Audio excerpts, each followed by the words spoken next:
OCO Halito and hello to all. I am Reverend David Wilson, Assistant to the Bishop of the Oklahoma Indian Missionary Conference.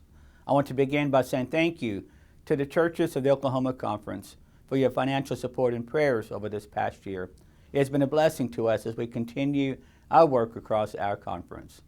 We hosted our 2021 annual conference at the end of August. We expected to meet for 2 days in person and ended up meeting for 90 minutes to approve our pensions and budget.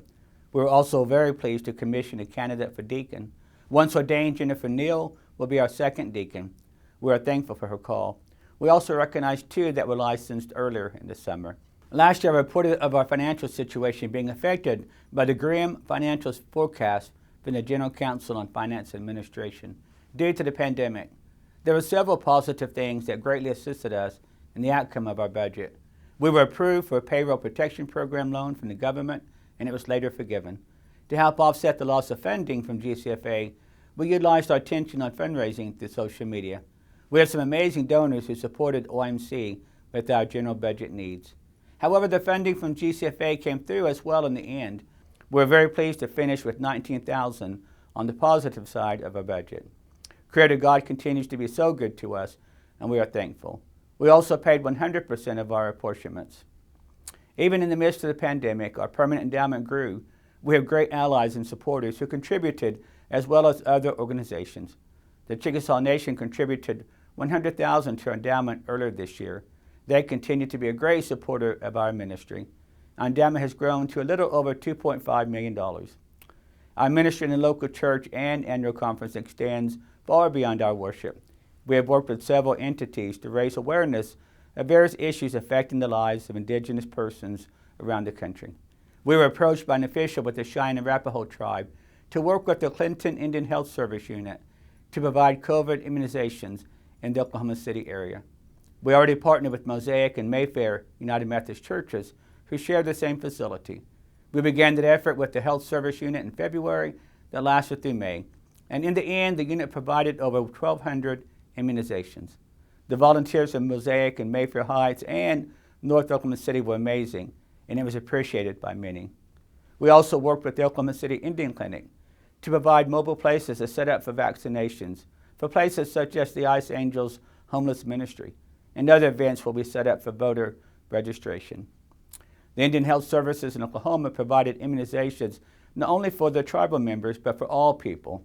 They led the way across the state to make a difference.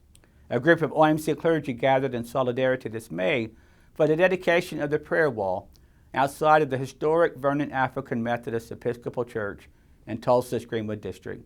It was necessary for us as indigenous people to be present with our sisters and brothers as they worked so hard to bring attention to the deadly race massacre in 1921.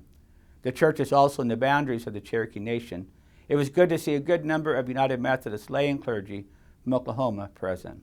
Oklahoma is one of many states with a high rate of missing or murdered Native American women, according to a report from the Urban Indian Health Institute. But due to a widespread lack of comprehensive data, the report doesn't show a complete picture of the epidemic. Overall, more than 1.5 million American Indian and Alaska Native women have experienced violence in their lifetime, which contributes to the epidemic of missing and murdered indigenous women and girls, according to the study. Grassroots organizers of the murdered, missing indigenous women sponsored a day of remembrance this past May for the Native women and men who are missing in this state and around the country. Just this year, the Oklahoma State Legislature passed a law called IDA's Law. The newly signed law focuses on solving cases involving murdered, missing indigenous persons. It was named after Ida Beard, who is a member of the Cheyenne and Arapaho tribe, has been missing since 2015. Ida was a member of our El Reno Indian United Methodist Church. We are thankful for the many who worked to pass this bill. UMCOR provided school kits for the children on the Standing Rock and Pine Ridge reservations this year.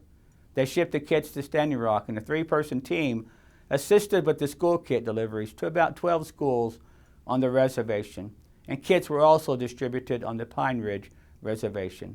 We are thankful for this great ministry of UMCOR and our local churches who assembled the kits. The OIMC Gala is scheduled for April 2022.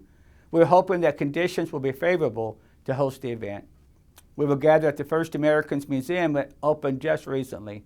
It is a beautiful place, and it will be a major attraction for this area. Several OIMC persons served on various committees for their grand opening. We will have a silent auction, great meal, and program. I hope you will join us. Thank you for taking time to hear our stories of ministry and service in OIMC. We remain thankful to have great support from across the Oklahoma Annual Conference. We are grateful for the wonderful ways that we connect in ministry across Oklahoma.